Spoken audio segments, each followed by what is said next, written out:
नमस्कार, मुकाबला में आपका स्वागत है। मैं हूं संकेत उपाध्याय। देश के अलग अलग कोनों में अलग अलग राज्य, केंद्र सरकार अपने अपने स्तर पर जंग लड़ रही हैं। कोरोना को हराने की जंग पूरी तरीके से कोरोना के खिलाफ होनी चाहिए थी, मुंह पर तो है भी, लेकिन जंग आपस में भी बहुत छिड़ी है और हुई है, जो कि दुर्भाग्यपूर्ण है। तरह तरह के बयान आए हैं, तरह तरह के आरोप और प्रत्यारोप हैं, लेकिन इन सब के बीच में एक जो चीज बहुत जरूरी है वो है कि हमारे अस्पतालों का हेल्थ अपडेट क्या है। देखिए, अगर अस्पतालों में बिस्तर होंगे तो अगर कोरोना वायरस से कुछ मामले आए भी तो उनको लोगों को वेंटिलेटर भी मुहैया होगा, लोगों को बेड भी मिलेंगे। शायद इसी चीज के लिए लॉकडाउन में तैयारी भी हुई। जब मामले बहुत कम थे तभी लॉकडाउन लग गया था, ताकि हम अपनी तैयारी पूरी कर लें। लेकिन उसके बाद ऐसी भी बहुत सारी खबरें आई कि जो बिस्तर हैं वो शायद नहीं है। मसलन अगर हम दिल्ली की बात करें तो ऐसा आरोप लगा, और मैं जानबूझकर इस शब्द का प्रयोग कर रहा हूं, ऐसा आरोप लगा क्योंकि दिल्ली सरकार का अपना कुछ कहना है, उनका अपना वर्जन है कि दिल्ली में जितने दावे किए जा रहे हैं उतने बिस्तर नहीं हैं। उसके बाद कुछ खबरें आई कि कुछ एक महिला थी, उनके पिताजी को बिस्तर नहीं मिला दिल्ली में और उन्होंने दम तोड़ दिया, बहुत ही दुर्भाग्यपूर्ण था। उसके बाद टेस्टिंग को लेकर के बवाल हुआ राष्ट्रीय राजधानी में, और अब हमने सोचा कि हम खुद एक हेल्थ चेक करें कि दिल्ली ने जो ऐप जारी किया है जिसमें वो पूरा ब्यौरा देते हैं कि फलाने अस्पताल में इतने बेड, ढिमकाने अस्पताल में इतने बेड, वाकई में ये बेड उपलब्ध हैं या नहीं, क्योंकि उनको लेकर के बातचीत बहुत हो रही थी। और हमने ये पाया, और ये शुरुआती जांच है, ये शुरुआती हेल्थ चेक है। हम कोई पुलिस तो है नहीं कि जो जांच करें, लेकिन हमारी हेल्थ चेक में हमने ये पाया कि कई बार ऐसा देखा गया है कि ऐप में जो बताया जा रहा है और वास्तविकता जो है वो अलग है। यानी कि ऐप अगर बताता है कि फलाना बिस्तर उपलब्ध है, तो वास्तविकता ये है कि उतने बिस्तर अस्पताल कहता है उपलब्ध नहीं है। अब इसके लिए सरकार जिम्मेदार है या अस्पताल जिम्मेदार है जिसको वो ऐप अपडेट करना है। आम आदमी पार्टी से भी बात की, उनका ये कहना था कि हम बात करेंगे, ऐप नया है, सारी चीजें नई हैं और अस्पतालों को उसको लगातार अपडेट करना चाहिए। तो इस युग में जब हम कोरोना से जंग लड़ रहे हैं तो अस्पतालों, इलाज, सुविधा, इन सब के साथ साथ सूचना सही होना ये कितना जरूरी है, इस पर हम मुकाबला करेंगे। सबसे पहले अपने मेहमानों पे जाने से पहले मैं सौरभ शुक्ला से बात करना चाहता हूं, जिन्होंने ये हेल्थ चेक लिया। सौरभ, आप हमें बताएं कि आप वो ऐप देख करके कहां कहां गए और आपने क्या पाया।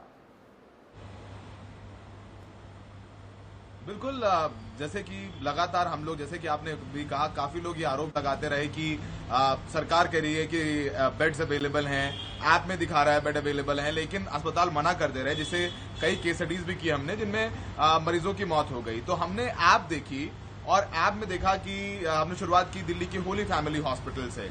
वहां पर ऐप में दिखा रहा था कि 69 बेड्स अवेलेबल हैं। हमने उनके एडमिशन डिपार्टमेंट में फोन किया और उनको फोन करके बताया कि क्या आपके यहाँ कोविड जो बेड्स हैं दिल्ली सरकार ने एक्वायर किए, क्या वो आपके यहाँ बेड्स अवेलेबल हैं। तो उन्होंने हमें छूटते ही मना कर दिया कि बेड्स अवेलेबल नहीं है।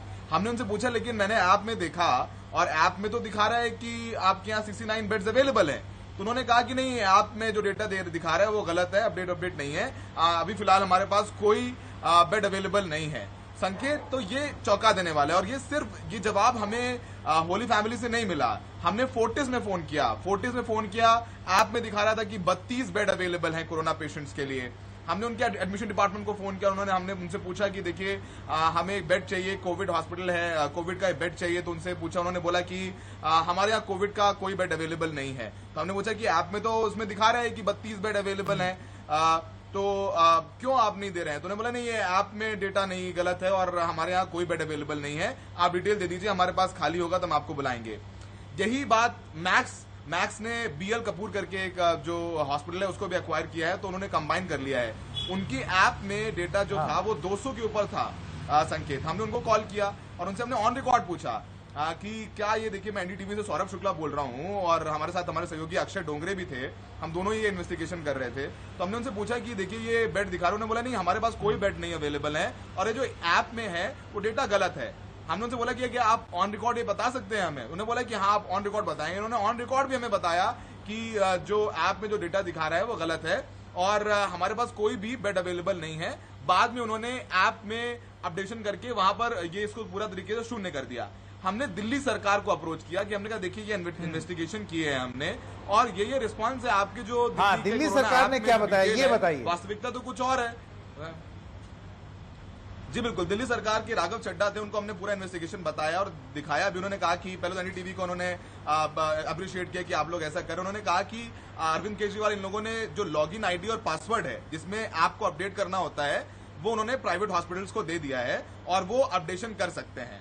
इसके अलावा उन्होंने कहा कि कुछ प्राइवेट अस्पताल हैं जो मनमानी कर रहे हैं, बेड की कालाबाजारी कर रहे हैं, उनके खिलाफ जवाबदेही तय होगी। और इसके अलावा हर प्राइवेट हॉस्पिटल में एक मेडिकल ऑफिसर तैनात होगा। समझ गया, ये बड़ी अहम बात आपने श्योर करेगा कि अगर ऐप में जी ये बड़ी अहम बात बोली आपने सौरभ, बहुत बहुत धन्यवाद आपकी शुरुआती जानकारी के लिए। मैं अपने मेहमानों के पास इससे पहले कि जाऊं, आतिशी हैं एमएलए प्रवक्ता आम आदमी पार्टी की, ममता काले नेता भारतीय जनता पार्टी की, अभिषेक दत्त आप कांग्रेस के नेता हैं और लीडर ऑफ ऑपोजिशन है साउथ दिल्ली म्युनिसिपल काउंसिल में, और doctor BS Sherewal director Rajiv Gandhi super speciality hospital. आप सब मेहमानों का मुकाबला में बहुत बहुत स्वागत है। इस कार्यक्रम के दौरान हम सौरभ शुक्ला और अक्षय डोंगरे की जो इन्वेस्टिगेशन है, हेल्थ चेक की जो बात वो कर रहे हैं, जिसका उन्होंने ब्यौरा दिया, उसको भी दिखाते रहेंगे समय समय पर। लेकिन मैं एक शुरुआती वक्तव्य के लिए आप सबके पास आना चाहता हूं। आतिशी, आपसे शुरू करते हैं। देखिए, आम आदमी पार्टी ने अपनी डिफेंस में सबसे पहले राघव चड्ढा ने बधाई दी कि आपने ऐसा किया और वो, लेकिन कहने की बात यह है कि अभी राघव चड्ढा ये कहते हैं कि डॉक्टरों को और अस्पतालों की ये जिम्मेदारी है कि वो उसको अपडेट करें, उनके पास भी पासवर्ड और लॉगिन है। आपको नहीं लगता कि ये बहुत जरूरी है कि ना केवल बिस्तर हों, लेकिन उन बिस्तरों की सही सूचना जाना भी उतना ही जरूरी है, वरना जनता में एक मिस इन्फॉर्मेशन, एक गलत सूचना फैलेगी और वो ठीक नहीं है। बिल्कुल बिल्कुल संकेत जी, हम आपकी बात से बिल्कुल सहमत हैं कि सही सूचना लोगों के पास जानी चाहिए, और इसीलिए इस ऐप को लॉन्च भी किया गया। इस ऐप को इसलिए लॉन्च किया गया था क्योंकि हमें कई जगह से ये कंप्लेंट्स आ रही थी, सोशल मीडिया के माध्यम से, मीडिया के माध्यम से लोग हमारी पार्टी के लोगों को अप्रोच कर रहे थे, सरकार को अप्रोच कर रहे थे कि जी हम कोरोना पॉजिटिव निकले और हम एक अस्पताल में गए और वहां पे बिस्तर नहीं मिला, दूसरे में गए वहां पे हमें एडमिट नहीं किया, तीसरे में गए वहां पे हमें एडमिट नहीं किया।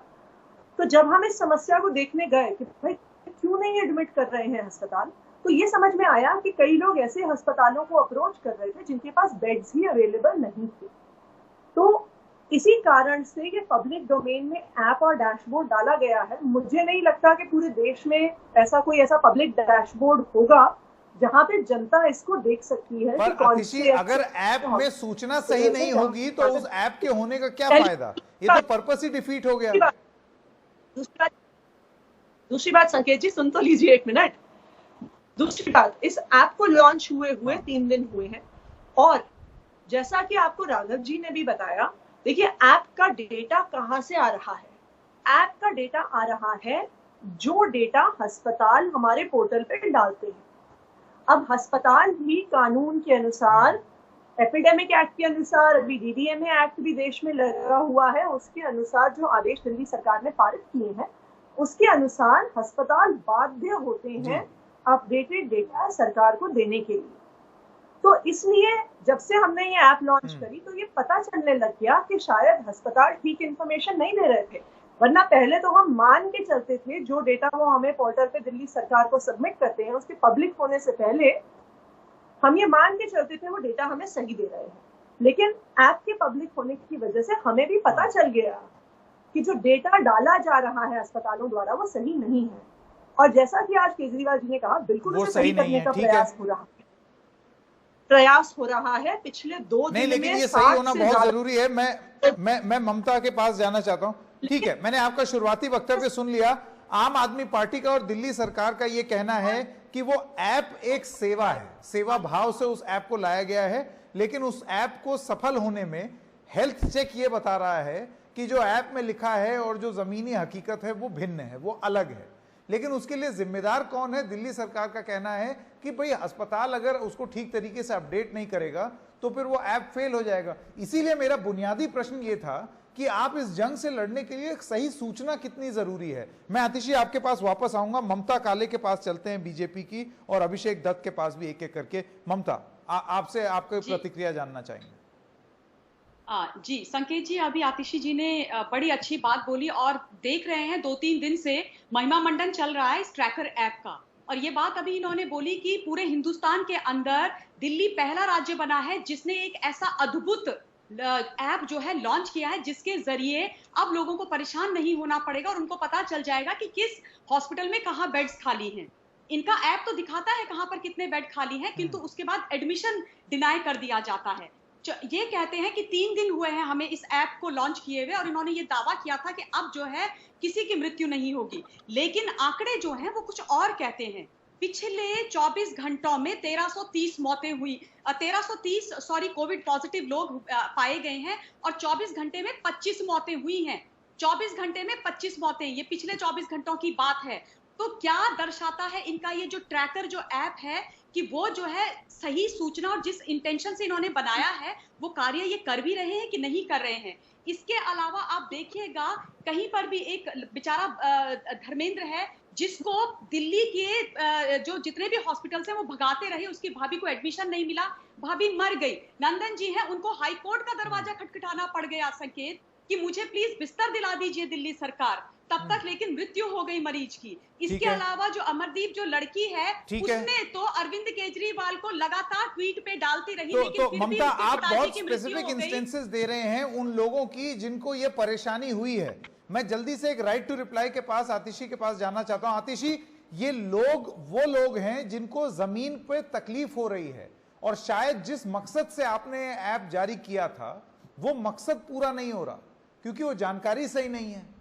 तो सूचना की जंग छोड़ के आप देख रहे हैं जिन लोगों के लिए ये है, उन लोगों की बात हो रही है कि उनको तकलीफ हो रही है। मैं आपका जवाब जानना चाहता हूं, आपका राइट टू रिप्लाई। संकेत जी, 3 बातें इसके रिस्पांस में कहना चाहूंगी मैं। सबसे पहली बात, हॉस्पिटल्स अगर ऐप में दिखा रहे हैं कि वहां पे बेड अवेलेबल है, लेकिन वहां पे बेड अवेलेबल नहीं पाया जाता और उन्हें एडमिट नहीं किया जाता, तो उसके पीछे बहुत सारे प्राइवेट अस्पताल की स्टिंग ये भी दिखा रहे हैं कि अस्पताल बेड्स की कालाबाजारी करने की कोशिश कर रहे हैं। जब आप थोड़ा उन्हें खरोचिए तो वो कहते हैं कि जी 4 लाख रुपए जमा कर दीजिए, 5 लाख रुपए जमा कर दीजिए। तो ऐसी किसी भी कालाबाजारी को रोकने के लिए ही ये ऐप लाया गया है कि ये बहुत स्पष्ट हो जाए दिल्ली की जनता के सामने। पब्लिक ही इस ऐप की चेक कर रही है, प्राइवेट अस्पतालों का नहीं, पर आपका आरोप क्या है आतिशी? एक सेकंड, आपकी बात से ऐसे लगता है कि आप एक तरीके का आरोप लगा रही हैं प्राइवेट अस्पतालों पर कि वो कालाबाजारी कर रहे थे, और उनकी चोरी रोकने के लिए या ताकि वो ये ना करें आप ये ऐप लेके आई, और अभी भी वो सहयोग नहीं दे रहे। संकेत जी, ममता जी ने एक बात कही कि इतने सारे लोग हैं जिनकी मृत्यु हो गई, उन्हें एडमिशन नहीं मिला। मैं ममता जी से एक सवाल पूछना चाहूंगी, भाजपा की प्रवक्ता है वो। एम्स इस देश का केंद्र सरकार का सबसे बड़ा सरकारी अस्पताल है। एम्स के विश्राम गृह में रह रहे पेशेंट्स जो किसी और बीमारी के लिए एम्स में ट्रीट हो रहे थे, जब कोरोना पॉजिटिव निकले तो कोर्ट की इंटरवेंशन लगी उनको एडमिट कराने के लिए, और फाइनली एडमिट किसने किया? राजीव गांधी अस्पताल ने किया। शेरवाल जी बैठे भी है यहाँ पे। LNJP ने किया। उसके बाद कोर्ट ने जब हड़काया कि एम्स में करो, तो इन्होंने हरियाणा में एम्स झज्जर में जाके उन्हें एडमिट कर दिया। फिर कोर्ट ने हड़काया तो फिर उन्हें वापस एम्स में लेके आया जहां उनका इलाज चल रहा था। ममता जी, इसलिए आप दिल्ली सरकार पे उंगली मत उठाइए। दिल्ली सरकार ने तो हजारों बेड अवेलेबल कराए हैं। ठीक है, इससे पहले कि ममता काले जवाब दें, ठीक है आतिशी, मैंने आपकी बात सुन ली। मैंने आपकी बात सुन ली। इससे पहले कि ममता काले अपना जवाब दें, एक सेकंड, मैं अपने दर्शकों को दिखाना चाहता हूं वो इन्वेस्टिगेशन, वो हेल्थ चेक जो कि हमारे संवाददाताओं ने किया, क्योंकि जिस चीज पर हम ये डिबेट कर रहे हैं वो आपको जानना जरूरी है। होली फैमिली अस्पताल और अलग अलग और जो अस्पताल हैं वहां पर हम लोगों ने हेल्थ चेक लेने की कोशिश की दिल्ली में। सबसे पहले आपको दिखाते हैं होली फैमिली का हाल, उसके बाद एक ब्रेक लेंगे और ब्रेक के बाद आपको और अस्पतालों का हाल दिखाएंगे और फिर मुकाबला जारी रखेंगे। हमने शुरुआत दिल्ली के होली फैमिली अस्पताल से की, जिसमें दिल्ली कोरोना ऐप में दिखा रहा था कि 69 बेड उपलब्ध हैं, लेकिन जब हमने अस्पताल के एडमिशन डेस्क में फोन किया तो हमें बताया गया कि एक भी बेड खाली नहीं है। हेलो, अब हमने होली फैमिली हॉस्पिटल कॉल किया है, जो कि दिल्ली का एक बड़ा अस्पताल है। होली फैमिली में 69 में से 69 बेड खाली है, यानी 69 बेड्स 69 बेड्स अवेलेबल हैं दिल्ली की कोरोना ऐप में। 68 beds are available.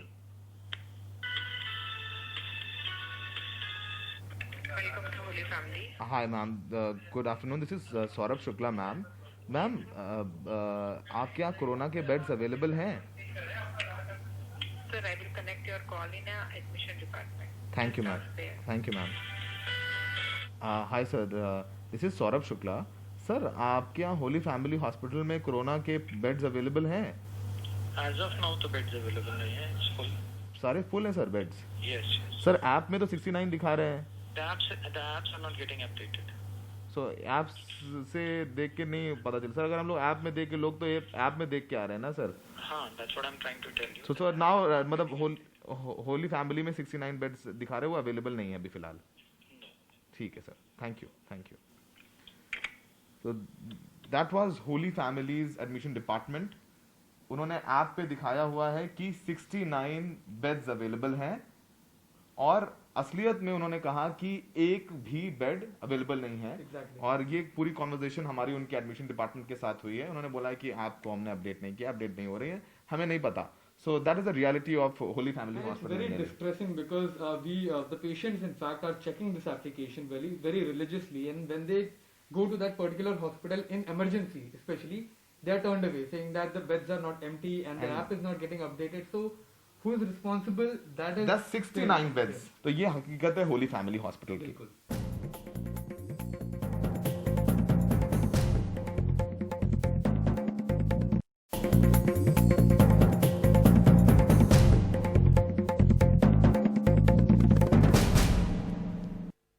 So now we are going to call Fortis Hospital. App में दिखाया हुआ है 32 बेड्स अवेलेबल हैं। Exactly. There are total 32 beds and all of them are vacant. And these are COVID beds we are talking about. So we'll check what exactly is the Hello? status. Hello. Hi ma'am, नमस्ते। ये madam Fortis hospital से बोल रही हैं? जी ma'am, Saurabh Shukla बोल रहा हूँ। Ma'am, आपके पास क्या कोविड बेड्स अवेलेबल हैं, कोरोना पेशेंट्स के लिए beds? Sir, we are the COVID hospital, but currently we do not have any bed right now. Ma- Still, you can share with the patient details with me. Madam, आपके पास अभी फिलहाल कोई bed नहीं available है? फिलहाल नहीं है sir. Madam, अभी लेकिन वो जो ऐप है ना दिल्ली सरकार की, उसमें 32 बेड्स दिखा रहे हैं। Sir, there is some problem in that app. I don't know why. There's been uploading 32 vacant beds, but currently we have all the beds occupied, even the ICUs and the wards. मतलब ICU में भी bed नहीं है आपके पास? और नहीं sir, फिलहाल नहीं है, बट अगर आप मुझे अपने पेशेंट की डिटेल दे देंगे जी। तो I can just work upon it. अगर कभी भी अभी डिस्चार्जेस ऐसे होते रहते हैं तो we can see on it. Ma'am, आपका शुभ नाम? सॉरी, ठीक है, thank you so very much for the information. तो ये फोर्टिस हॉस्पिटल की बात थी। हमने बात हुई उनके एडमिशन डिपार्टमेंट में। उनका कहना है कि उनके पास बेड्स अवेलेबल नहीं है। ऐप में दिखा रहे हैं कि उसमें 32 बेड्स आर अवेलेबल, और लेकिन हकीकत में एक भी बेड उन्होंने कहा अवेलेबल नहीं है। So now if patients are going through this website, and according to Delhi government, hospitals are updating it, but if you go through this website on this app, you will find that 32 beds are available on Fortis, but in reality there are none. And that's very distressing when any patient is going in front of the hospital and then later they are being told that यानी 32 hospital दिखा रहे हैं इस Delhi corona app पर, लेकिन असलियत में bed खाली नहीं है। Yeah, a lot of ji. complaints coming in, similar complaints about the availability shown on the application but not in real life. तो जैसे कि आपने देखा, ये सौरभ और अक्षय डोंगरे की रिपोर्ट होली फैमिली की देखी, उसके बाद फोर्टिस की देखी, जहां पर ऐप में कुछ लिखा है और जब आप वहां पर फोन करते हैं तो अस्पताल बताता कुछ और है। अब इस चीज के लिए कौन जिम्मेदार है? और पहल जरूर की है, लेकिन अगर पहल सफल ना हो तो उस पहल का क्या फायदा, ये एक सवाल उठाया जाएगा। आतिशी, इससे पहले कि मैं आपके पास आऊं आपके राइट टू रिप्लाई के लिए, मैं और मेहमानों के पास जाना चाहता हूं जो कि इंतजार कर रहे हैं। अभिषेक दत्त हैं कांग्रेस के और डॉक्टर BL शेरेवाल हैं। अभिषेक जी, पहले आपसे शुरू करते हैं, आपका शुरुआती वक्तव्य। माफी इतनी देर से। मुझे लगता है सरकार का मतलब होता है विश्वास, और जब कोई एप्लीकेशन सरकार उसको लॉन्च करती है तो जितने भी लोग हैं वो विश्वास के साथ उसको फॉलो करते हैं। मुझसे पहले बीजेपी के प्रवक्ता ने अमरप्रीत जी के केस के बारे में बताया मैं उस बारे को रिपीट नहीं करना चाहता। मैं बताना चाहता हूँ कि इन्हीं की एप्लीकेशन 38 वेंटिलेटर केसेस तो दिखाती है टैब में और 255 दिखाती है एप्लीकेशन में। ये दिल्ली गवर्नमेंट का मैं बता रहा हूँ।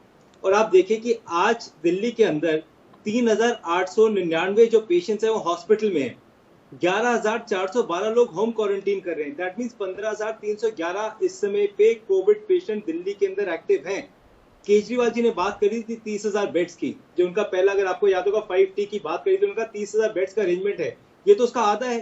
और सबसे बड़ी प्रॉब्लम दिल्ली में क्या आ रही है, जो 11,412 लोग होम क्वारंटीन कर रहे हैं, अधिकांश दिल्ली के घरों में बड़ी फैमिलीज है और 1-2 कमरों के घर हैं, कॉमन टॉयलेट्स हैं।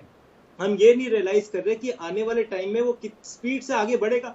होम क्वारंटीन सफल नहीं हो पाएगा, आपका ये दावा है? नहीं, देखिए इसका कारण है, अगर 6 लोगों का परिवार है, एक टॉयलेट है, तो जाहिर सी बात है जैसे ही कोविड पॉजिटिव आदमी टॉयलेट को यूज करेगा, उसके बाद बाकी लोग उसको यूज करेंगे। एक कमरे के अंदर जहां उसके माता पिता सीनियर सिटीजन है, घर में नहीं, लेकिन एक सेकंड, आपकी बात मैं समझ रहा हूं, लेकिन अगर अस्पताल में वो आएंगे तो अस्पताल में तो कोविड का इन्फेक्शन होने के चांस ज्यादा नहीं हो जाएंगे? देखिए, अगर क्योंकि इस पर भी एक अपनी डिबेट है कि क्या जिन लोगों को लक्षण नहीं दिखाई दे रहे हैं वो अस्पताल क्यों आए बनिस्बत इसके कि अस्पताल जाएं, इस पर भी एक डिबेट चल रही है। आपने बहुत अच्छा सवाल पूछा। मैं ICMR की गाइडलाइन बताना चाहता हूं कि जो डेड बॉडीज होती हैं उनके अकॉर्डिंगली उनका भी कोविड टेस्ट होना जरूरी है। जो दिल्ली, उड़ीसा और तीसरी वेस्ट बंगाल, 3 स्टेट्स है जो नहीं कर रही, वहीं से ही तो ट्रेसिंग होगी। अगर आज आप पेशेंट को अगर आपके बेड्स नहीं है, होम क्वारंटीन करे, समझ आता है। और एक चीज और, दिल्ली सरकार के 36 हॉस्पिटल्स हैं। 36 हॉस्पिटल में से पहले केवल 2 कोविड हॉस्पिटल थे और 3 जून को उन्होंने 3 और बढ़ाए हैं। 36 में से केवल 5 कोविड हॉस्पिटल है। सेंट्रल गवर्नमेंट के 6 कोविड हॉस्पिटल है, 6 के 6 हॉस्पिटल है, 6 के 6 कोविड है। तो मैं तो अतिशी से पूछना चाहता हूँ कि 36 हॉस्पिटल को अब तक अपने कोविड क्यों नहीं कन्वर्ट करा? और रही बात प्राइवेट हॉस्पिटल की, 7 साल से आपकी सरकार है अपने आप। हाँ जी, मैं आपके पास आता हूं, अभी वापस लौट के आता हूं। डॉक्टर BL शेरेवाल भी हमारे साथ हैं, director Rajiv Gandhi super speciality hospital. Doctor Sherewal, मैं आपसे ये जानना चाहता हूं बतौर डॉक्टर, ये जो स्थिति है जो उत्पन्न हो रही है, आप बताइए कि वो मरीज जाएंगे कहां? क्योंकि सूचना देने के नाम पर, या सूचना बिल्कुल देनी चाहिए, बताना चाहिए लोगों को सही सही, वो देख करके लोग उम्मीद बांध करके आएंगे और उसके बाद फिर अस्पताल मना कर देंगे, तो लोग कहां जाएंगे? आपका क्या तजुर्बा रहा है?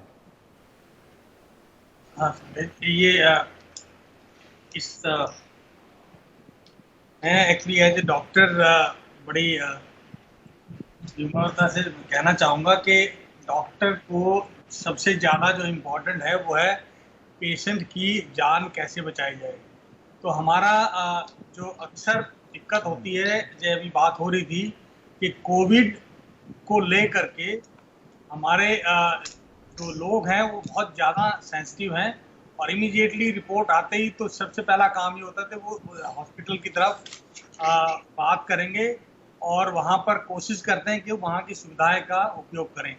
हमारा केवल ये है कि वो पेशेंट आते हैं और हम जो हमारे नोडल ऑफिसर हैं उनको हिदायत है कि वो उनकी बात सुने और अगर वो एडमिट करने लायक हैं, जो हमारा कोविड हॉस्पिटल है इसलिए हम जो मॉडरेट और सीवियर केसेस हैं उसको वो एडमिट किया जाता है और जो एसिम्प्टोमेटिक पेशेंट है उसको यूजली होम आइसोलेशन के लिए एडवाइज किया जाता है, क्योंकि बेड की संख्या जितनी है उसके हिसाब से हम लोग अपने आप को तैयार करके रखते हैं।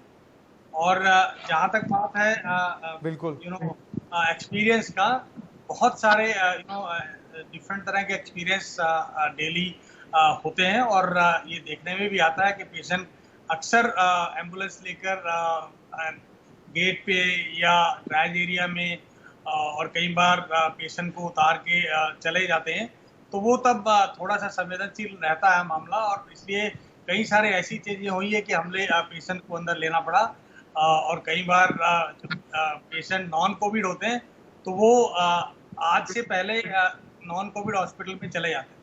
आज ही दिल्ली सरकार का एक मॉडिफाइड ऑर्डर आया, इसमें सस्पेक्टेड केसेस को भी अब हम लेने लगे।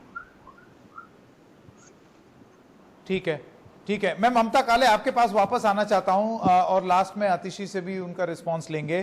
ममता, कुछ व्यूअर्स जो हैं जो ये प्रोग्राम देख रहे हैं उनका ये कहना है, एक सेकंड ममता, सवाल ये है कि कुछ व्यूअर्स जो ये प्रोग्राम देख रहे हैं उन्होंने आपके लिए एक सवाल दिया है कि आपने सवाल उठाया दिल्ली की स्थिति पर, लेकिन प्रॉब्लम ये है कि हर सरकार जूझ रही है कि इस समस्या से कैसे निपटा जाए।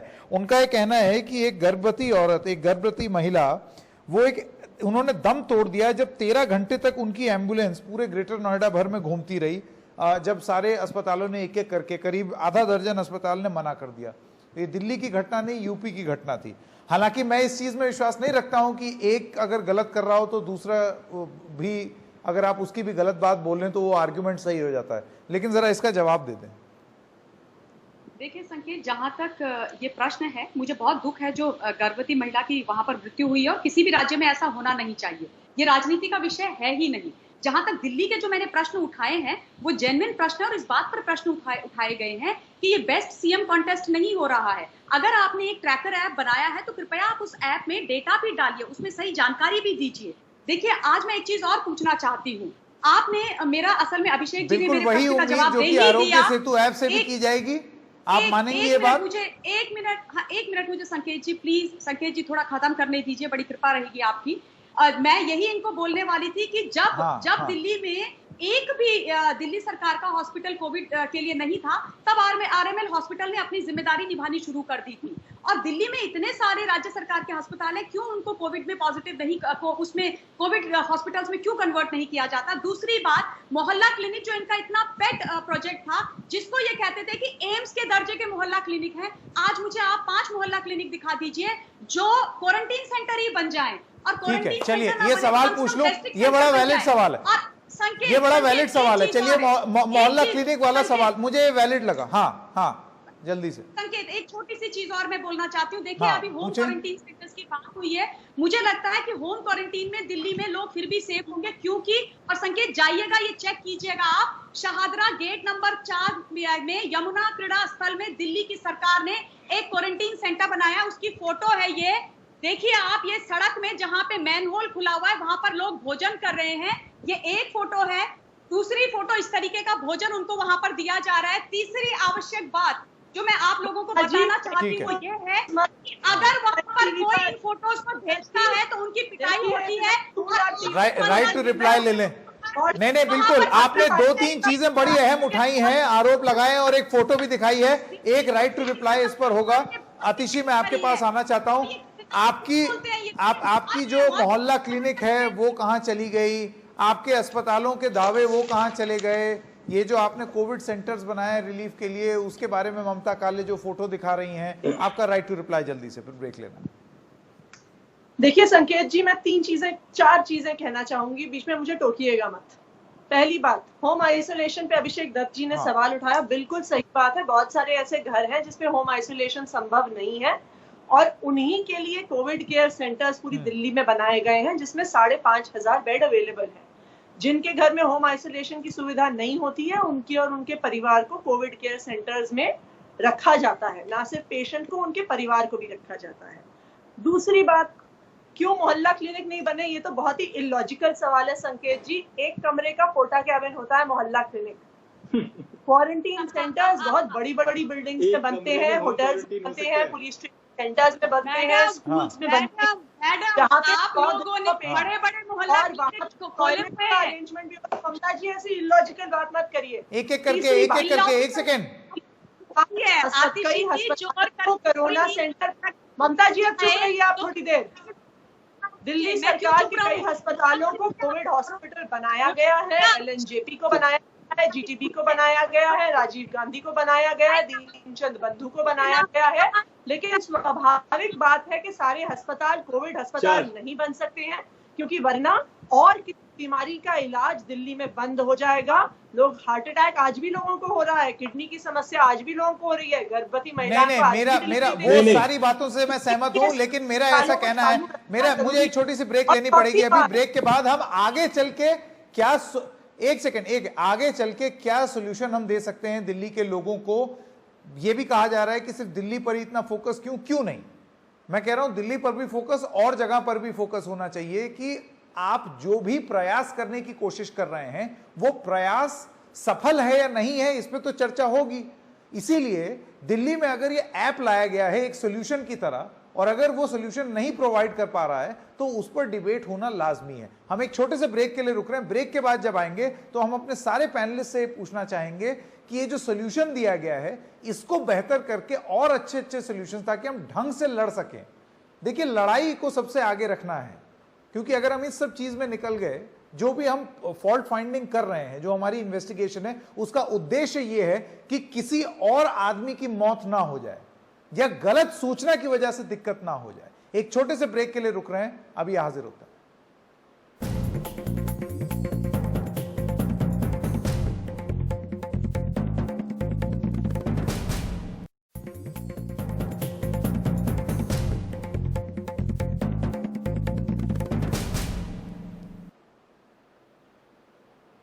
मुकाबला के तीसरे भाग में हम सॉल्यूशंस पर बात करेंगे। मैं डॉक्टर शेरवाल से शुरू करना चाहता हूं। डॉक्टर शेरवाल, आप बताइए, ऐसी स्थिति से पेशेंट्स ना सफर करें उसके लिए क्या किया जा सकता है दिल्ली में?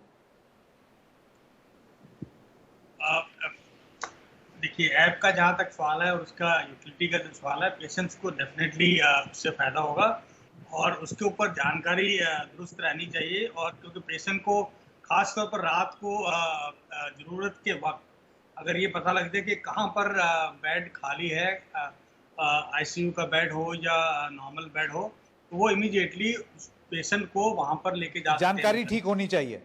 हाँ जी, ठीक है। डॉक्टर शेरवाल का कहना है जानकारी ठीक होनी चाहिए। अभिषेक दत्त, आप क्या कहना चाहेंगे? सर देखिए, सबसे ज्यादा दिल्ली के अंदर टेस्टिंग पे बिल्कुल भी कॉम्प्रोमाइज नहीं होना चाहिए। जो इनका 2 जून का दिल्ली गवर्नमेंट का ऑर्डर है कि जिसके अंदर इन्होंने कहा है कि ओनली डायबिटिक, ब्लड प्रेशर या हार्ट के जो पेशेंट्स हैं उन्हीं की ही टेस्टिंग होगी। कॉन्टैक्ट टेस्टिंग के अंदर मुझे लगता है एकदम गलत है। दिल्ली के अंदर जिस तरीके से टेस्टिंग ज्यादा हो रही है उस तरीके से पॉजिटिव केसेस भी दिल्ली में ज्यादा आ रहे हैं। ऑन अ ग्राफ ऑफ 1000 11.1 का हमारे पास रेशियो है। तो मुझे लगता है दिल्ली के इधर 8 लैब्स इन्होंने बैन करे हैं, उसके ऊपर इनके सोच के टेस्टिंग को बढ़ाना चाहिए। ट्रेसिंग का मैं एग्जांपल देना चाहता हूँ। 2 महीने टेस्टिंग को बढ़ाना चाहिए, इससे बहुत फायदा होगा। और जो ट्रेसिंग भी मैं आपको बता रहा हूँ। जी, ममता काले, मैं आपके पास आना चाहता हूँ, सॉल्यूशंस बताएं। मेरा लास्ट पॉइंट है सर। ममता काले, बहुत जल्दी सर, मेरा लास्ट ज्यादा समय नहीं है मेरे पास अभिषेक जी। हाँ, सर, पहले दिल्ली के अंदर ट्रेसिंग करते थे जिसकी इंफॉर्मेशन देते थे। पिछले 2 महीने से इंफॉर्मेशन देनी बंद कर दी। ट्रेसिंग को बिल्कुल भी ना इग्नोर करा जाए। ट्रेसिंग बंद हो गई। ठीक है ममता काले, जल्दी से सॉल्यूशन। लेकिन लड़के कोई हल नहीं निकलेगा। कोरोना से जंग नहीं जीत पाएंगे। बिल्कुल, राजनीति का विषय नहीं है, मिलके सबको काम करना है।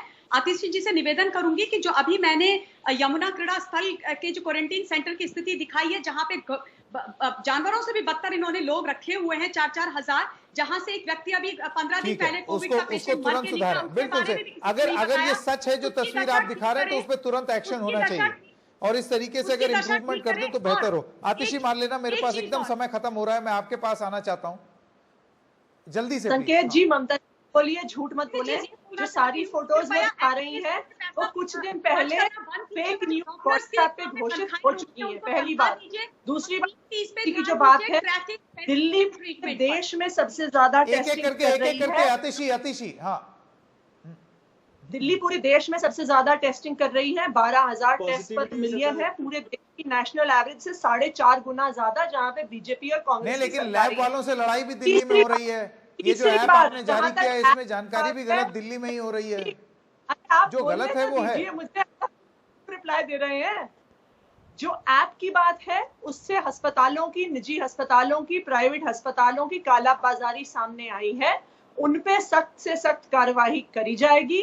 अगर बेड होते हुए भी बेड नहीं दिए गए और ज्यादा पैसे करके डिमांड करके बेड दिए गए तो उन पे स्ट्रॉन्गेस्ट पॉसिबल एक्शन उन सारे प्राइवेट हॉस्पिटल्स पे लिया जाएगा। ठीक है। तो अगर कोई प्राइवेट अस्पताल एक ऐसी स्थिति उत्पन्न कर रहा है कि वो लोगों को डिनाई कर रहा है तो उसके खिलाफ कार्रवाई होनी चाहिए, ऐसा दिल्ली सरकार का कहना है। लेकिन देखिए, इस वक्त लोगों को सही सूचना और सही इलाज दोनों मिलना बहुत जरूरी है। आप सब मेहमानों का बहुत बहुत स्वागत। मैं एक छोटे से ब्रेक के लिए रुक रहा हूं। ब्रेक के बाद आपको सुनाएंगे कि सरकार की तरफ से उनका क्या कहना है, क्या एक्सप्लेनेशन है। उन्होंने धन्यवाद दिया है एनडीटीवी को इस खबर के लिए। पर मैं बस ये बोलना चाहता हूं, कोई एक इंसान अगर परेशान हो रहा है, गलत सूचना की वजह से भी परेशान हो रहा है, तो हम कोरोना की जंग जीत नहीं रहे हैं। इस वजह से इसको ठीक करना बहुत जरूरी है। यही मकसद था इस इन्वेस्टिगेशन का। खबरें जारी रहेंगी एनडीटीवी इंडिया।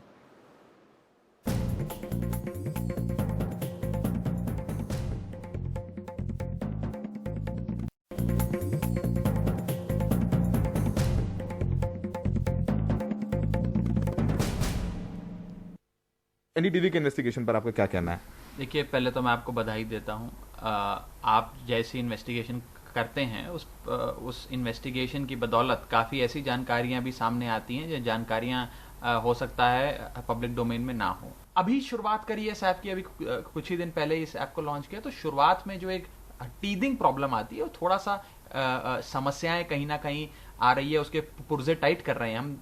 अस्पतालों के संपर्क में, अस्पतालों को एक एक अस्पताल के मालिक को बुलाकर बात कर रहे हैं, समझा रहे हैं कि इलाज जरूर करना है, ऐप को आपने अपडेट करना है, तमाम तरीके की चीजें चल रही हैं।